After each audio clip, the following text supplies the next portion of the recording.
est en finale de la Ligue des Champions pour la deuxième fois de son histoire. Ce sera la 8e finale de Ligue des Champions, de Coupe des Champions du football français. Hakimi, l'un des acteurs majeurs de ce match, c'est lui qui a marqué le deuxième but dont Paris a bien eu besoin pour souffrir un petit peu moins dans cette fin de partie qui a été un peu irrespirable. On va bien sûr débriefer ce match avec Laure, avec Samir, avec David, mais pour l'instant on est tout à la joie d'un Parc des Princes qui est en train de fêter ses héros. C'est l'enthousiasme le plus total sur la pelouse et dans les tribunes.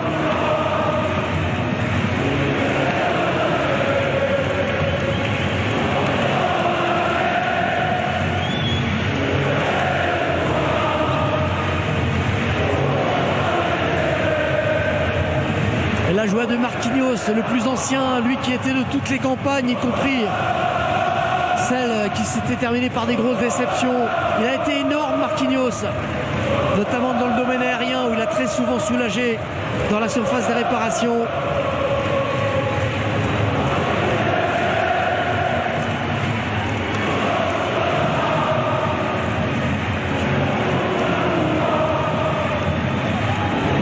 Et ce match n'était donc pas le plus important de la saison. Le plus important, ce sera le 31 mai sur Canal face à l'Inter de Milan.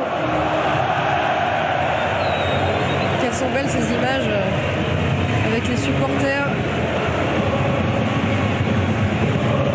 Les supporters ont d'ailleurs souffert aussi avec leurs joueurs ce soir. Ça a été irrespirable. Cette première mi-temps a été tellement difficile. Ils ont été là aussi pour soutenir leur équipe. Luis Enrique vient de s'offrir avec une heure d'avance un joli cadeau d'anniversaire, lui qui fêtera ses 55 ans demain. Vous avez souligné Marquinhos, mais celui que je retiens derrière, c'est Pacho, qui pour moi est devenu le véritable patron de cette défense. Il est impérial à chaque fois et c'est vraiment le baromètre de cette équipe. Lorsqu'il est bien, on sait que le PSG va pouvoir assurer derrière. Ça n'a pas été le match qu'on imaginait, on va dire. Ça a été un match et une qualification dans la souffrance. Mais c'est vrai que quelque part, quand on songe à tous les déboires passés du Paris Saint-Germain, on a le sentiment que cette année, ça tourne toujours dans le bon sens. Je pense à ce penalty tombé du ciel, même s'ils l'ont raté finalement aux arrêts de Donnarumma. Tout se goupille bien, voilà. Alors, j'aurais tendance à vouloir vous répondre tout de suite. Mais quand je regarde ces moments de liesse, je pense que c'est le résultat de toute une phase de travail, une phase d'apprentissage qu'il y a eu avec Luis Enrique. Il y a eu cette équipe qui... On va les laisser vivre ces images et profiter, tout simplement.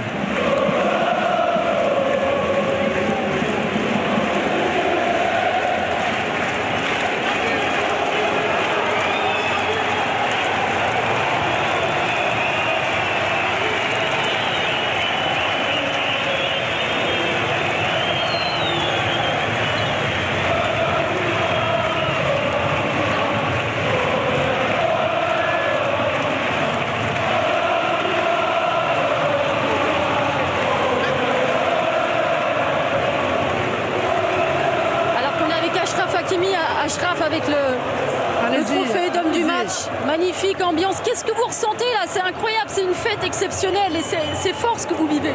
Ouais, c'est incroyable. On voit l'ambiance, les supporters. Et on a travaillé beaucoup pour ce moment. On est très contents. Et beaucoup de gens n'ont pas cru en nous qu'on va arriver. Nous, on a travaillé beaucoup, on a une équipe, on a une famille. On mérite ce moment et tous les supporters, tous les Parisiens, notre famille, tout le monde qui l'a soutenu, nous. Et les moments difficiles, on est très contents, on est fiers de ce match. Le papa de cette famille, c'est Luis Enrique. Vous lui devez beaucoup aussi. C'est incroyable ce qu'il a réalisé cette saison. Oui, il a fait incroyable. Depuis qu'il est arrivé à Paris Saint-Germain la dernière année, il a créé une grande équipe. Il y a beaucoup de travail derrière de tout ça et c'est ingénieux. Ce sera l'Inter en finale comme un symbole pour vous. Qu'est-ce que ça vous inspire?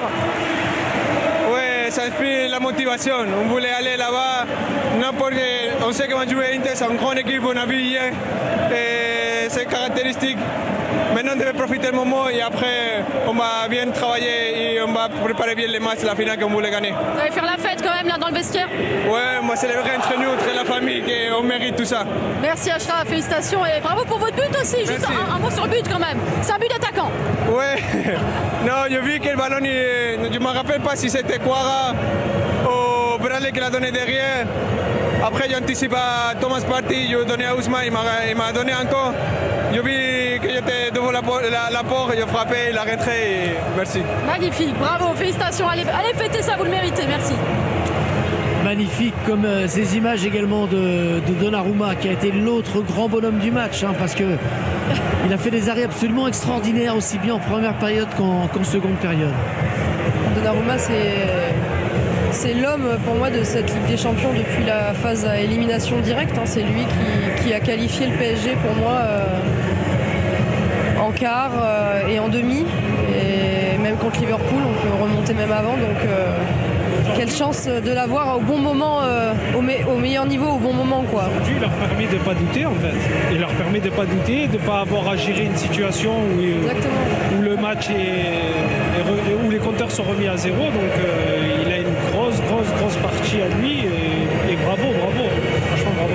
On aura le temps de se projeter sur la finale contre l'Inter et ce soir et dans les semaines qui viennent. On rappelle la date, ce sera le 31 mai, mais dans un premier temps, profitons de ce moment et on va revivre également les moments forts de ce match. Vous voyez, il y a la Tour Eiffel qui scintille.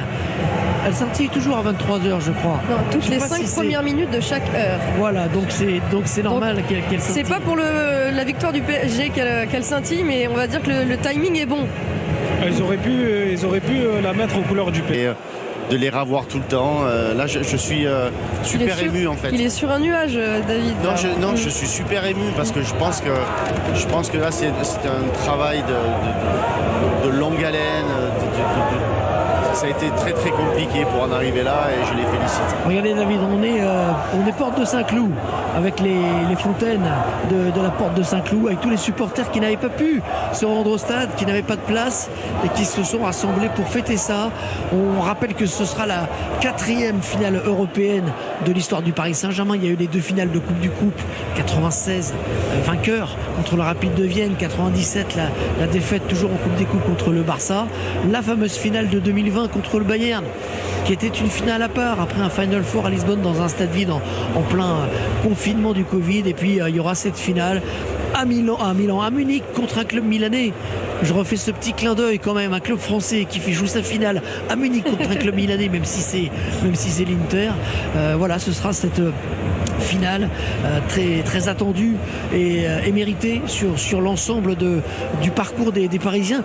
Qui l'eût cru? À une journée de la fin, ils étaient sous la barre de survie. Oui, mais c'est surtout j'ai ce moment qui me revient où ils étaient menés 2-0 contre City ici.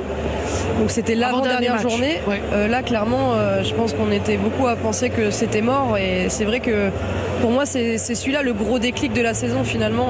Parce que depuis cette remontée face à City, cette belle victoire ensemble, en revenant au score, le PSG n'a cessé de briller finalement et de porter encore plus loin tout le travail qu'ils avaient fait en fait. On a l'impression qu'ils ont eu le résultat de tout leur travail qui est arrivé un peu tardivement, mais malgré tout ce qu'ils ont aujourd'hui, ils le méritent, même s'il y a un peu pas de la réussite, mais voilà, ce soir il y a un grand gardien, etc.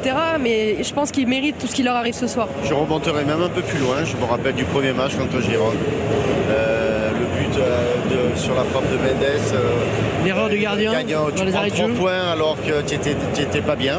Le match d'Eindhoven, tu reviens à des choses où le Paris Saint-Germain n'avait pas acquis cette facilité dans le jeu, cet esprit d'équipe qu'on lui trouve aujourd'hui.